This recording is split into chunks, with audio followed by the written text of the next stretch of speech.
E, né, aqui estamos nós. Boa noite, pessoal. Boa noite, pessoal do YouTube também. Mais uma vez, né, nós como mulheres, mães, avós, estamos aqui para cumprir mais uma missão que o Senhor tem nos dado, né? E eu tenho aprendido sempre que Deus coloca algo na minha mão para eu fazer, eu sei que a gente treme, né? Tô aqui, ó, a gente treme. Mas depois que você descansa, você fica light.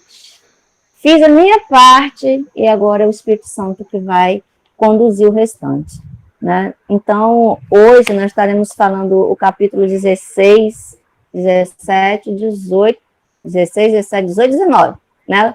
Os 4 capítulos. O capítulo 16, ela coloca logo o título, que fala assim: eu vou mudar a maneira como penso. Nós vamos evoluindo, né? A gente não pode ter o mesmo pensamento que a gente tinha 10 anos atrás, há 15, 20 anos atrás. Então, a gente vai evoluindo. Então, essa questão de mudar a maneira que eu penso. Quando eu mudo a minha maneira de pensar, isso está mostrando que eu estou amadurecendo, né? Ou você amadurece ou você apodrece. Então, a gente tem que amadurecer espiritualmente. À medida que a gente vai amadurecendo, né, vem a questão da idade, que já nos ajuda nisso. Espiritualmente, você vai chegando mais para perto de Jesus, vai tendo mais intimidade com Ele, com o Espírito Santo. Então, o nosso pensamento, aquilo que eu penso, ele afeta o meu modo de ser, afeta o meu modo de viver. Conforme eu penso, se eu tenho pensamentos negativos, eu sou uma pessoa insegura, uma pessoa amarga. Mas se eu tenho pensamentos positivos, eu tenho esperança de coisas boas, de coisas melhores, eu sou uma pessoa feliz para cima, né? Vou contar uma historinha assim rápida. Nós mulheres, né, sabemos como a gente vive aí na questão de dieta. Quem nunca fez uma dieta? Começou uma dieta numa certa...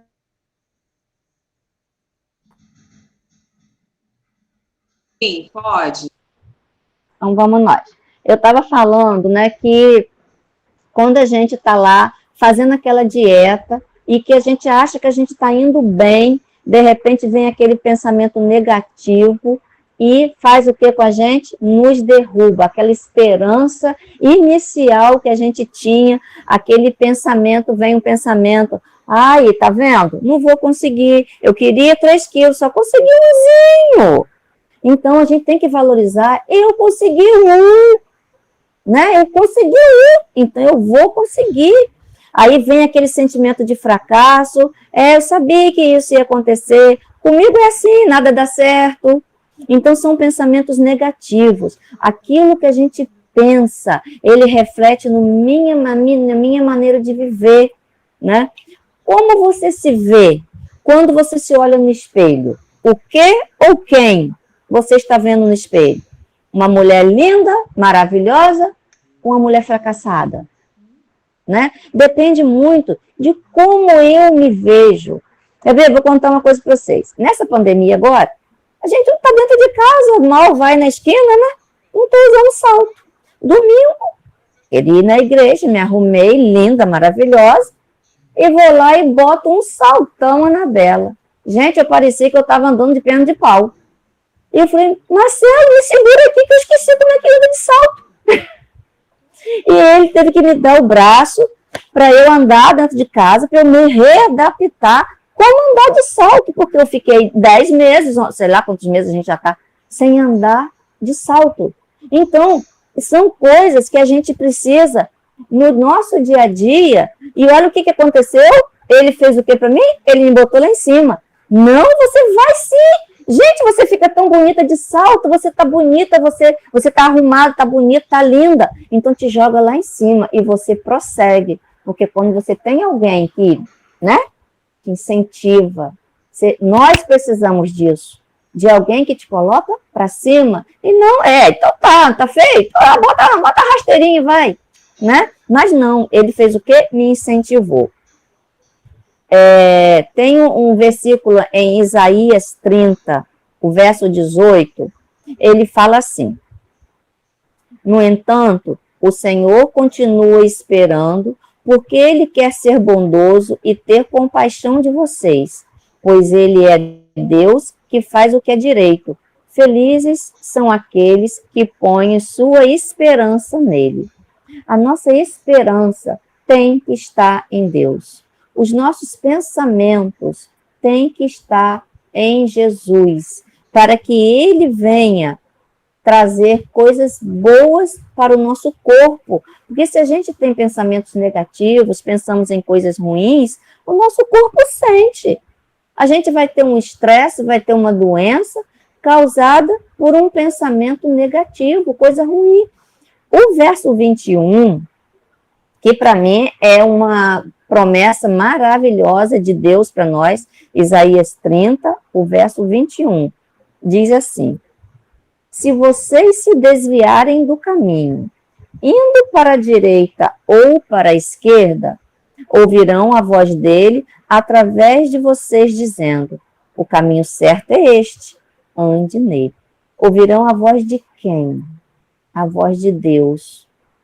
Quando nós, mulheres, alinhamos o nosso coração e a nossa mente ao chamado que Deus tem para nós, você esteja na posição que você tiver, você vai brilhar.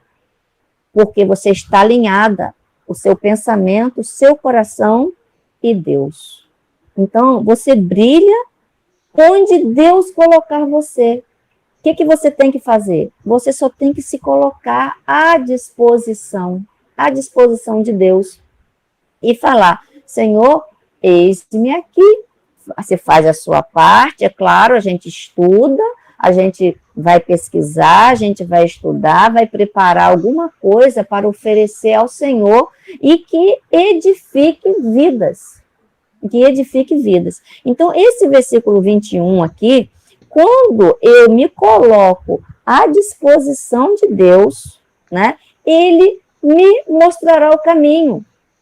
É Ele que faz isso, não sou eu, né? É Ele que faz. Então, uma vez que, se por acaso eu for para a direita ou para a esquerda e que não for o caminho que Deus quer para mim, o que Ele faz? Ele vai lá, o Espírito Santo me redireciona para o caminho reto, para o caminho correto. Então, esse versículo, o verso 21, eu vou ler de novo, mulheres, que para que vocês gravem esse versículo. É uma promessa maravilhosa de Deus. Se vocês se desviarem do caminho, indo para a direita ou para a esquerda, ouvirão a voz dele atrás de vocês, dizendo: o caminho certo é este, andem nele.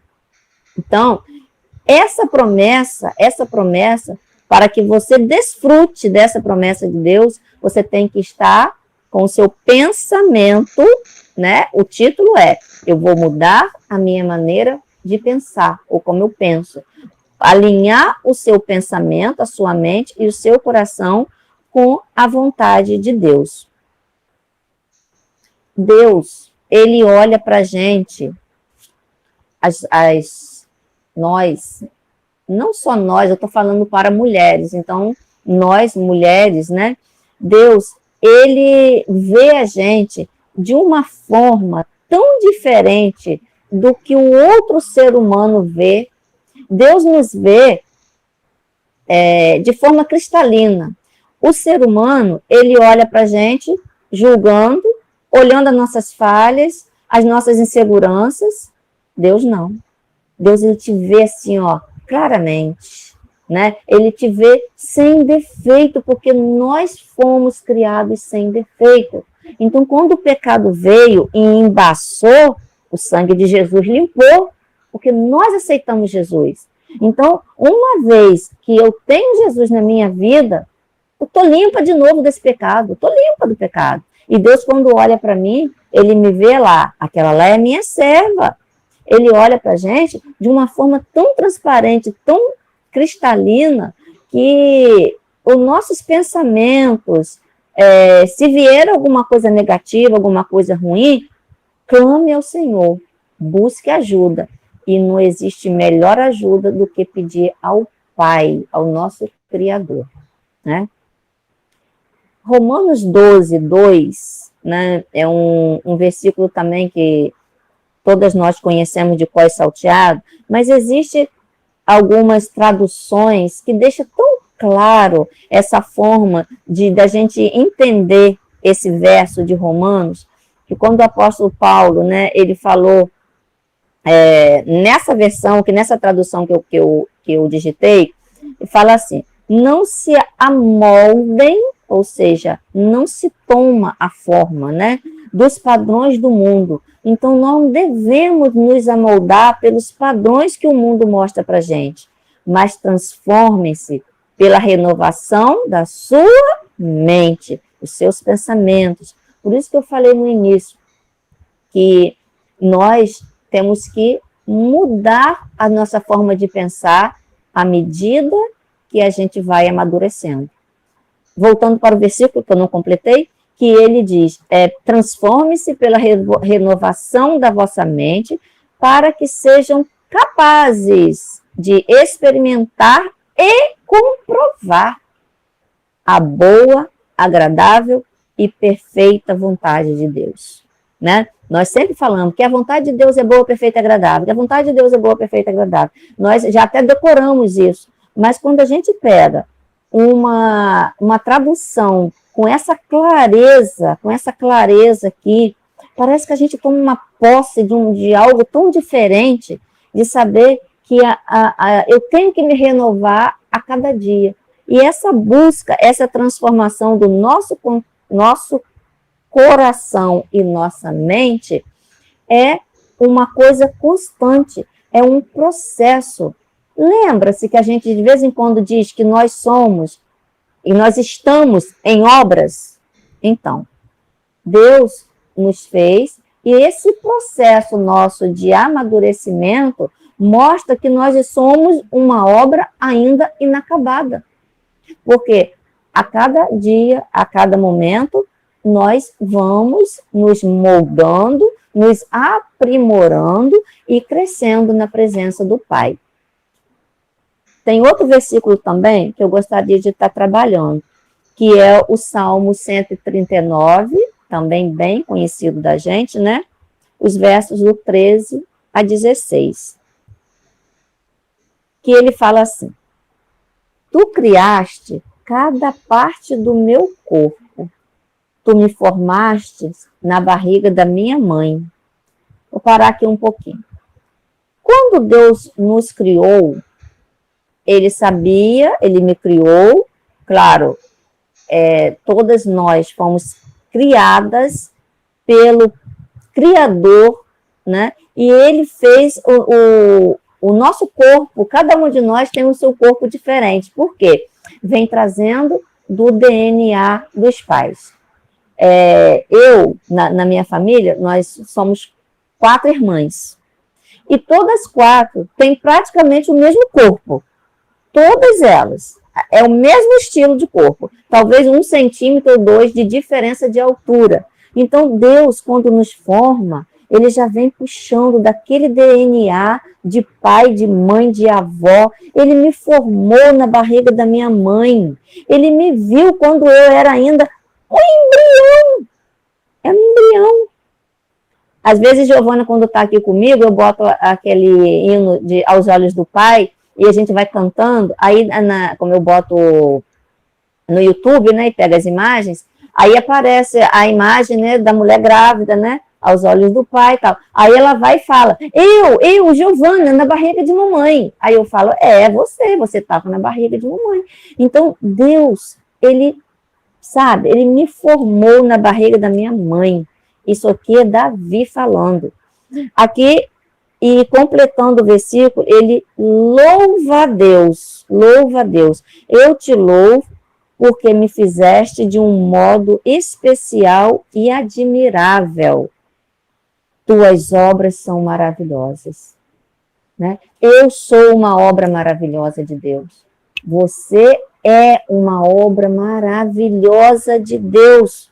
E o versículo ainda fala assim, nessa tradução que eu coloquei, eu digo isso com convicção. Então, nós temos que reconhecer que eu sou uma obra maravilhosa, eu tenho que falar com convicção.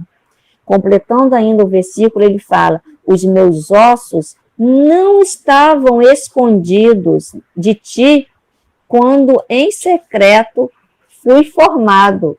Vou pegar aqui o restante do versículo.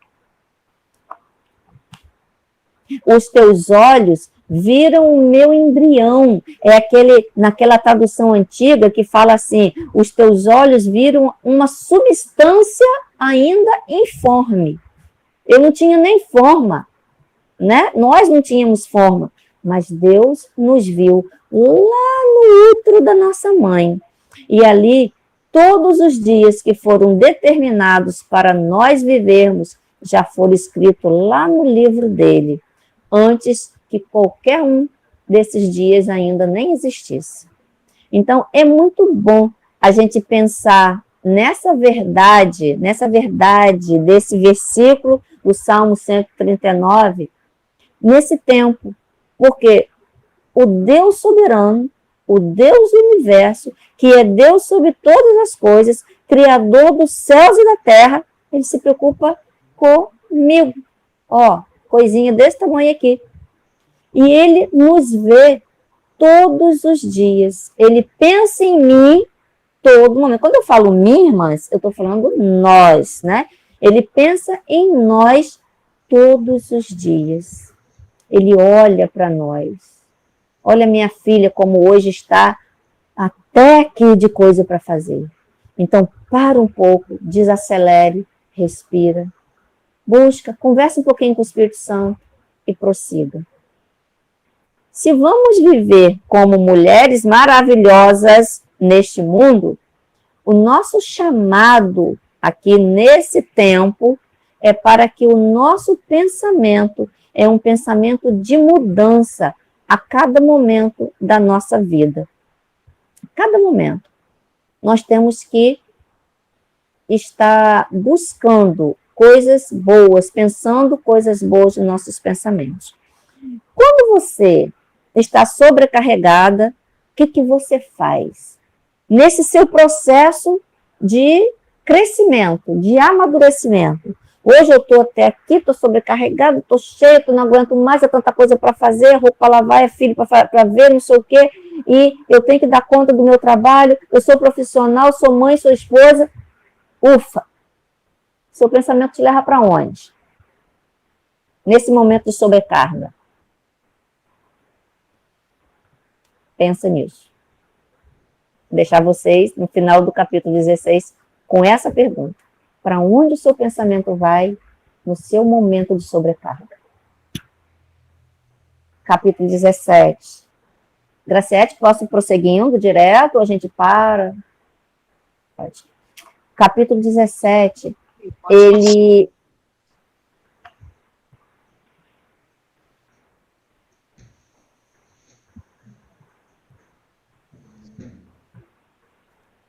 O capítulo 17, a autora, a Sheila, ela dá o nome assim, ó, um colar de pérolas. Guardarei o meu coração.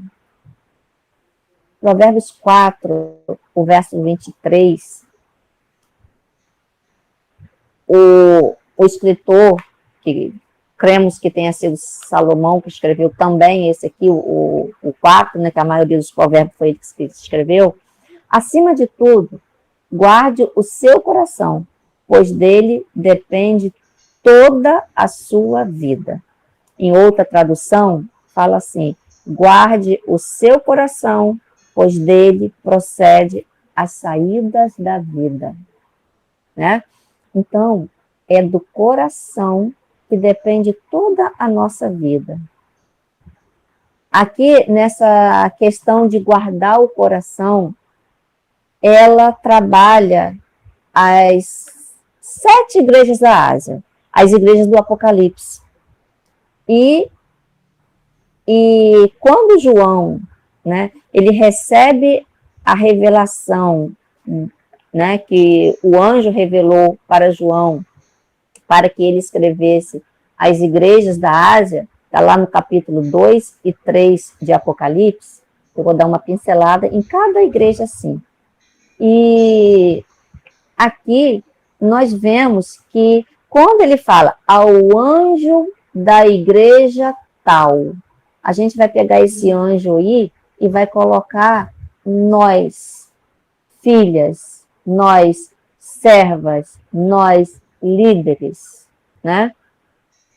Vai estar falando a nós. Então, creio eu que em algum momento nós vamos nos identificar com alguma igreja que foi severamente repreendida por Jesus.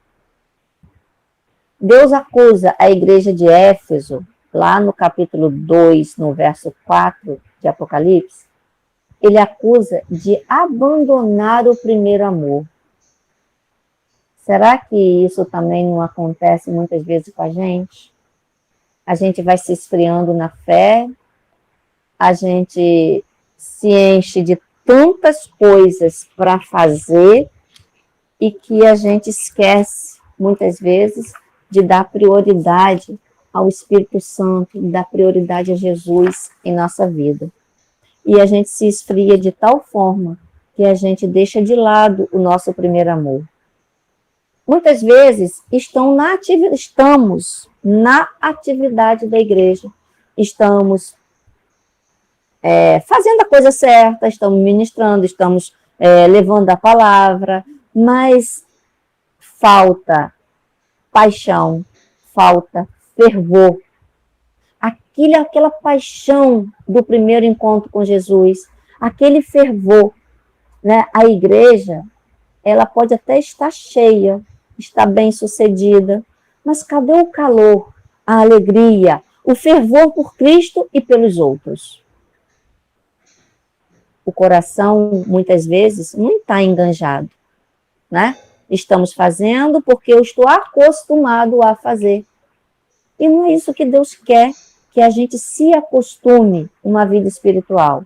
Ele quer que a gente se renove a cada momento, a cada instante, usando o nosso coração, que é o versículo-chave. Guardarei o meu coração. Guardarei o meu coração. Então, falamos um pouquinho de Éfeso. A igreja de Esmirna era uma igreja, né, que, como ela estava localizada numa região portuária, ela era uma igreja considerada pobre.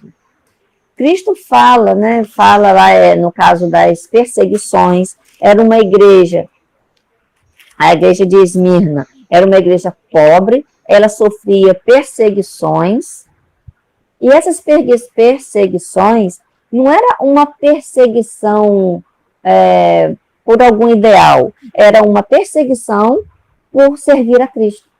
Então, eu não sei qual de vocês possam estar sendo perseguidos por servir a Cristo. Né? Nós, hoje em dia, temos uma liberdade muito grande em falar de Jesus, nós temos uma liberdade de culto, né? Nós vivemos num país laico que nos permite cultuar, né?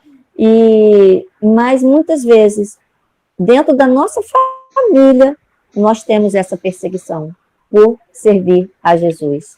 Então, o que Jesus disse para Esmirna, se você está sofrendo perseguição por servir a Cristo, seja forte, porque receberá a premiação de vencedor das mãos do próprio Jesus.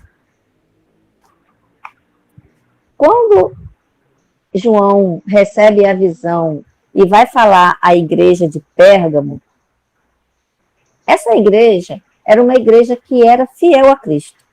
Era fiel, porém, estavam permitindo que pecados culturais entrassem na igreja. Era uma igreja que acabou abrindo concessões de pecados comportamentais alguns tipos de comportamentos contrários à palavra de Deus. É aquela história do não tem nada a ver. O que tem? Todo mundo faz. Vive assim, todo mundo vive assim, por que eu vou ser diferente? E é esses pecados também que a igreja de Pérgamo foi repreendida. Por quê? Muitas vezes as pessoas querem viver em promiscuidade, mas querem viver dentro da igreja. Isso é uma concessão. É uma concessão de querer uma liberdade sexual para ser uma pessoa solteira, mas ativa sexualmente. E nisso não é o que Deus quer, não é o que Deus tem para nós. Então, a ideia central aqui é não fazer acordo, vamos dizer assim, fazer acordo com o inimigo, né? Lute pelaquilo que é melhor para Deus. Não abra concessões na sua vida. Não deixe que o pecado da cultura, né, porque todo mundo faz, vai atingir a sua igreja, você. A igreja é você, sou eu. Então, lute pelaquilo que é melhor para Deus. A igreja de Tiatira era uma igreja orgulhosa. Ela tinha o orgulho de estar em uma base militar. Jesus faz elogios à igreja de Tiatira, mas lá tinha uma coisa horrível. Quando ele repreende e fala, lá tinha uma Jezabel, tinha uma mulher influente que estava levando vários homens a cometerem imoralidade sexual. Então, a igreja de Tiatira também foi repreendida. A igreja de Sardes, Jesus diz, eu sei o que vocês estão fazendo. A mesma coisa ele fala para nós hoje. Eu sei o que cada um de vocês faz. Eu conheço vocês. Eu sei o que vocês estão fazendo. Andar com Cristo ano após ano demanda compromisso vigilante, né? Compromisso vigilante. Nós temos que estar vigilantes. Como é difícil, né? Às vezes a gente esquece, não vigia e escorrega. Ele repreende a igreja de Sardes dizendo assim, vocês estão dormindo, acordem, acordem, porque eu estou voltando e vocês não serão avisados. Olha que duro. Acorda. A igreja de Filadélfia, que é a sexta igreja, né? É a sexta igreja. Ela é mostrada, como é que eu vou dizer? A igreja de Filadélfia, João, quando escreveu a igreja de Filadélfia, colocou para ela que ela foi uma das que perseverou na fé. Se manteve fiel, né? Se manteve fiel, mas se esqueceu de vigiar também. Filadélfia foi, olha só, até a igreja que perseverou. Presta atenção nisso. A igreja que perseverou também esqueceu de vigiar. E, diante da visão de João, ele colocou para a igreja de Filadélfia, não se esqueça, porque Jesus em breve voltará. Então, ele está colocando aqui para a igreja de Filadélfia, Jesus em breve voltará. Se você não estiver preparada, Filadélfia, vai ficar. Se você não estiver preparada, Ângela, vai ficar. Então, nós temos que estar vigilantes, preparados. E a igreja de Laodiceia, né, é aquela, tadinha, é a pior igreja da Ásia, né, daquele tempo. E que, para ela, você não é nem quente e nem frio. Você está em cima do muro, né? E morno para Deus não existe. Ou você esfria, ou você é quente. Ele quer pessoas vibrantes, pessoas que sintam na pele o que é servir a Jesus. É amar, é se entregar de corpo e alma para a obra. E o que ele diz? Já que você não é quente nem frio, eu vou te vomitar da minha boca. Palavra muito dura, mas isso foi por causa do orgulho de Laodiceia, porque era uma igreja que pensou assim: já adquiri muitos bens, estamos ricos e não precisamos de mais nada. Mas se esqueceu de reconhecer o seu estado de miserável, as suas mazelas de pecado, que era pobre, cego e nu. Falei um pouquinho, né, das 7 igrejas, e se você se identificou com alguma dessas igrejas aqui de Apocalipse, cada igreja dessa daí sou eu, cada igreja dessa daí é você. Então, que o nosso coração, nós estamos falando de coração, né?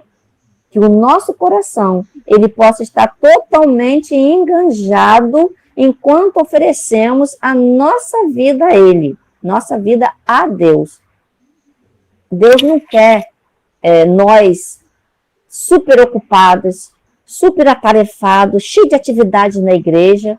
Não é isso que Ele quer. Deus nos ama e a paixão que move o coração de Deus é ver as suas filhas amadas, as suas mulheres maravilhosas, numa busca rotineiramente, né? Numa busca diariamente, para que a gente possa entender essa paixão, reacender, se por acaso alguma de nós estiver esfriando na fé. Como podemos reacender essa chama dessa paixão por Deus? E aqui eu encerro, então, o capítulo 17. Se der para colocar aquele hino agora. Amém? Amém, né? Amém. O capítulo 18, ela fala assim: uma cadeira no canto. Gente, quando eu vi esse título aqui, eu falei assim, essa sou eu. O que acontece? Uma cadeira no canto. Criarei um lugar para alimentar o meu espírito. Quando em 2016, eu me aposentei, eu falei assim, vou comprar uma cadeira, vou botar nesse cantinho aqui do quarto, que agora eu vou ter tempo para eu poder tirar mais tempo para o Senhor, porque era naquela correria, né? Era a oração rápida, era aquela oração na hora de dormir, era aquela oração na hora do almoço, ao acordar e ao dormir. E era tudo muito rápido, né? Então agora, já que eu aposentei, eu vou ter tempo. Comprei uma cadeira, coloquei lá no cantinho do quarto, só que eu queria, assim, estar naquela cadeira, fazendo a minha devocional, orando, lendo a palavra, mas que ao mesmo tempo eu olhasse o céu. Esse era o meu projeto. Só que na posição, a única posição que eu tinha no quarto, não dava para eu ver o céu. Eu estava na cadeira, de frente com o meu guarda-roupa. Aí eu não fiquei satisfeita com aquilo, peguei a cadeira, botei para a sala, a cadeira acabou ficando na sala. Mas aí aqui na sala eu encontrei o meu cantinho, é o meu cantinho no sofá, onde eu estou falando agora com vocês, aqui do lado direito do sofá. Esse é o meu cantinho, porque aqui eu consigo olhar pela janela e ver o pedacinho do céu.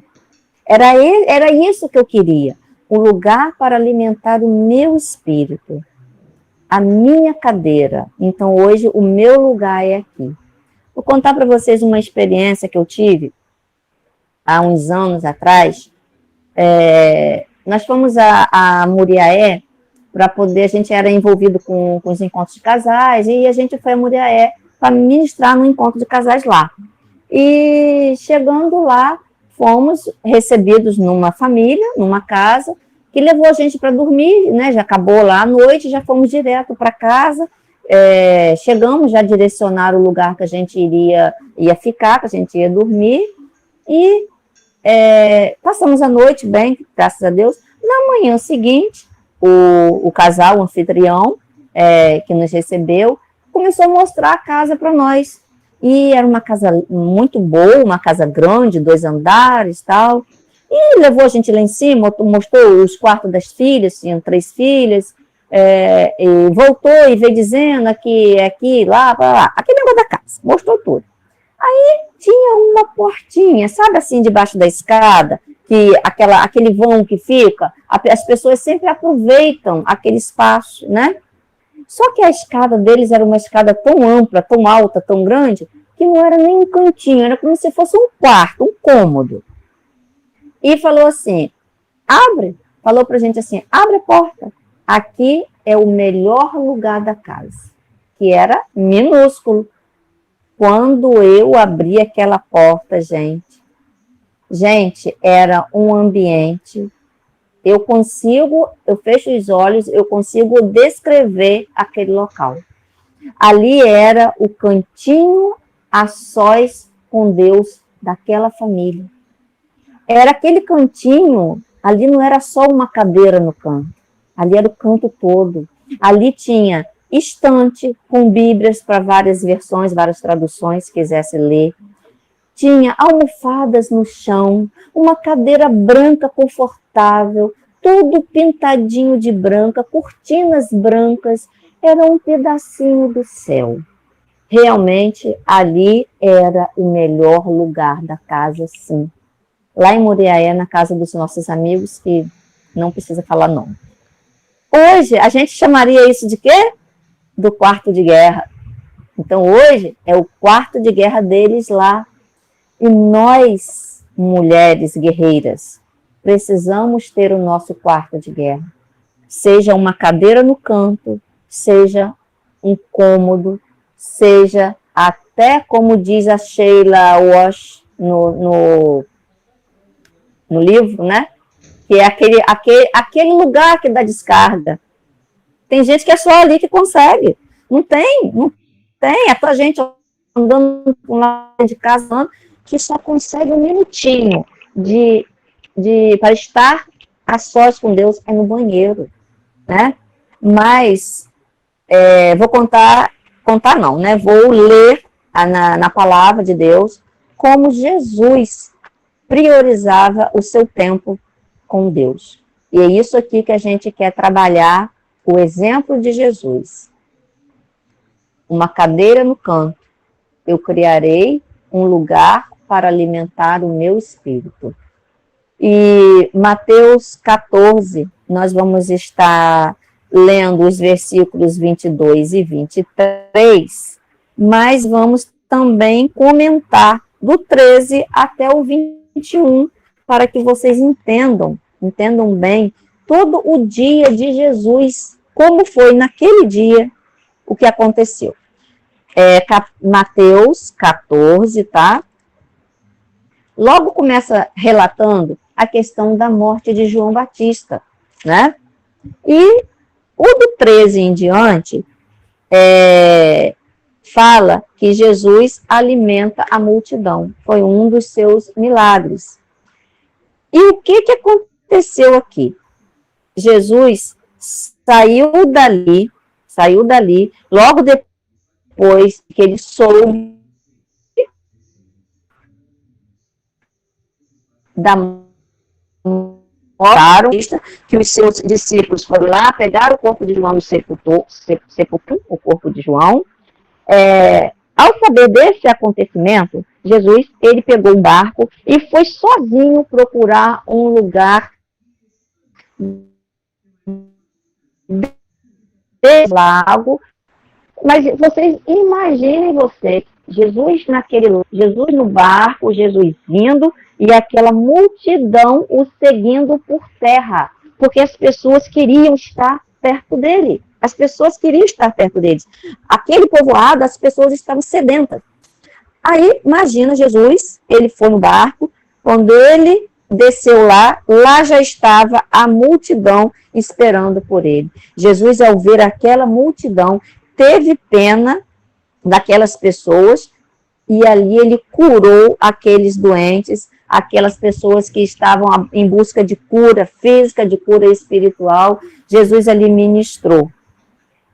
No verso 15, fala assim, de tardinha, olha só, já era tarde,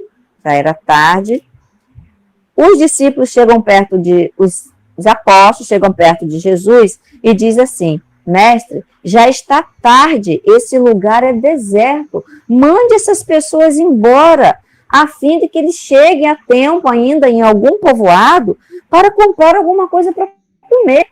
Aí Jesus fala para eles: mas por que tem que mandar eles embora? Deem vocês mesmos algo para eles comerem. E eles disseram: nós só temos aqui 5 pães e 2 peixinhos. Então tragam a mim. Eles levaram até Jesus. Jesus pegou o pão, né? Aliás, primeiro, olha como Jesus era organizado, né? Mandou que todo mundo se sentasse na grama, todos sentados. Jesus pegou o pão, olhou para o céu, adorou. Ele agradeceu pelaquilo que ele tinha nas mãos e mandou que distribuísse. E eles distribuíram e todos comeram, se fartaram, né? Comeram o suficiente para matar a sua fome e ainda foram recolhidos. Jesus não gosta que desperdiça comida. Recolheu todas as sobras e ainda foram cheios 12 cestos. E olha aqui a quantidade de pessoas que se alimentaram daqueles 5 pães e 2 peixes, foram muito mais de que 5.000 pessoas, porque eram 5.000 homens, sem contar as mulheres e crianças. Mas por que eu estou falando isso? Porque eu quero chegar aqui no verso 22 e o 23. Por quê? O que diz aqui no 22? Agora eu vou ler aqui, não vou comentar. Logo depois, Jesus ordenou aos discípulos que subissem no barco e fossem na frente, para o lado oeste, enquanto ele despedia as pessoas. Jesus era educado, era um gentleman. Ele não mandou as pessoas, já comeram, estão com a barriga cheia, vai embora. Não, ele mandou que os discípulos fossem, vai na...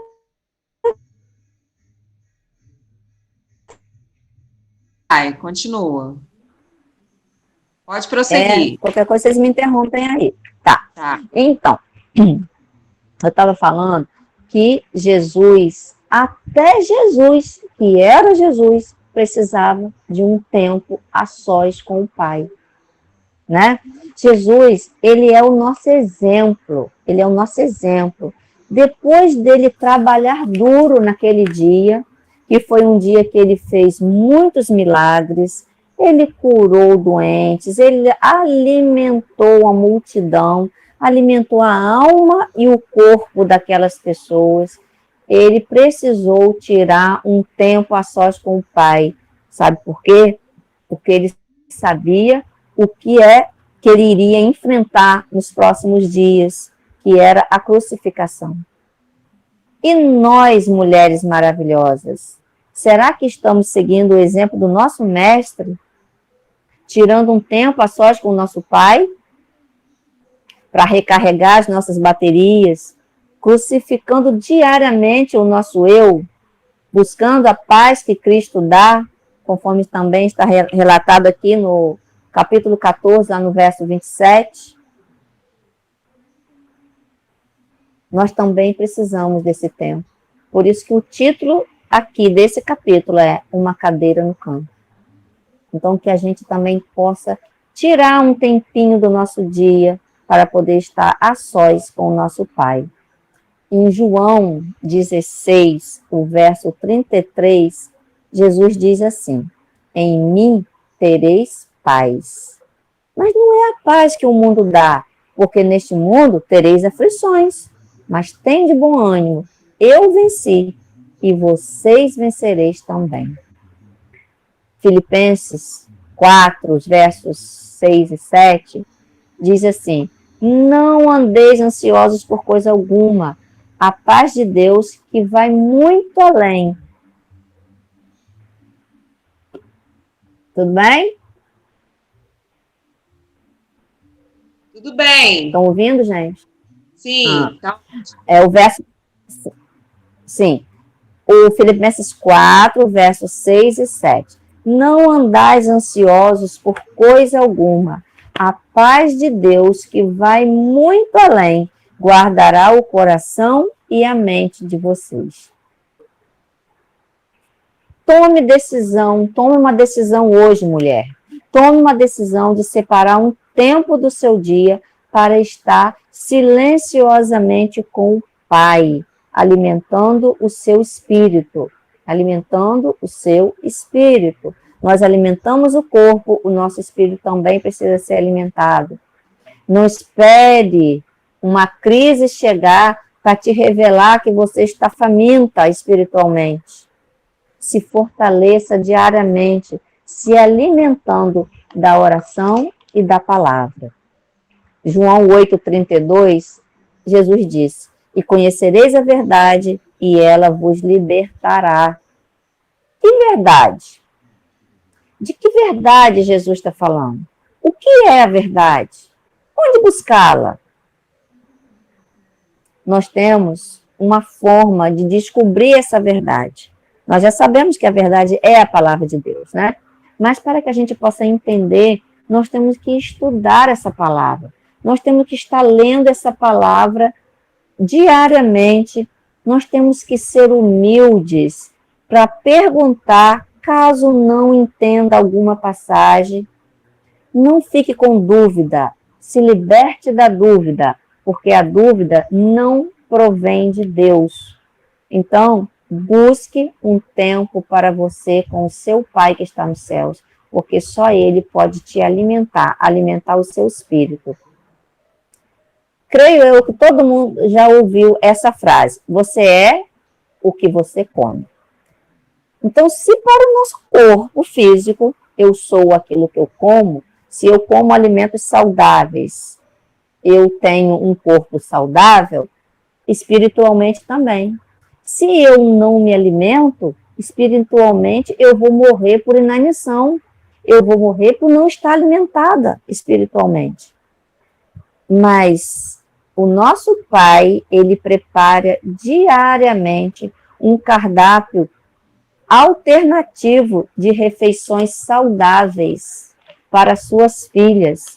Ele prepara refeições que digno de uma princesa. Então, as refeições que nós temos que nos alimentar diariamente, alimentar o nosso espírito, são iguarias que o nosso Pai nos dá todos os dias. Saiba escolher bem os seus alimentos espirituais. Escolha ler um bom livro, escolha um manancial com meditações diárias, né? Além da palavra, né? E tente conseguir um equilíbrio entre o espírito, a alma e a mente. Amém? Prosseguindo, capítulo 19. Amém.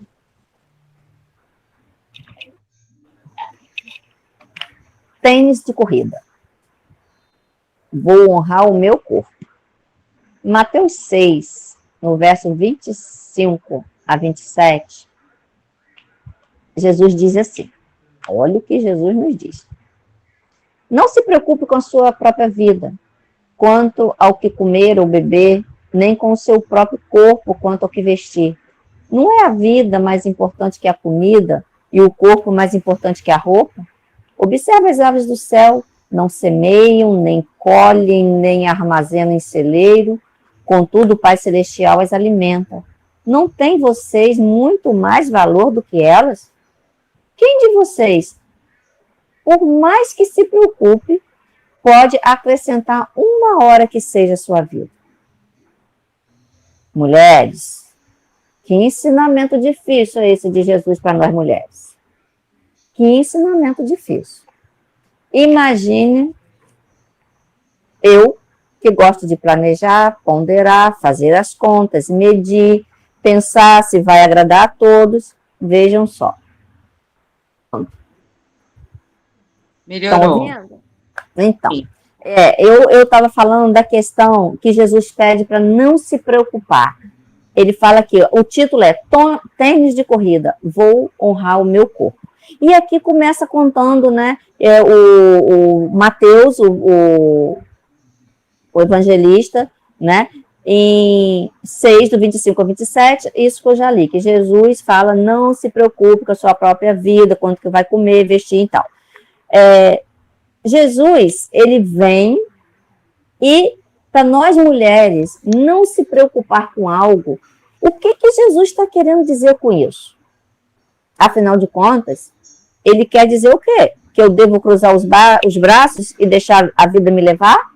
Claro que não, claro que não. O que ele está dizendo aqui é que eu não devo ficar desassossegada, nem sei se existe essa palavra, perder o sossego, vamos dizer assim, aflita, inquieta, ocupar o meu espírito, prender a atenção de tal forma a se estressar e ficar doente. Porque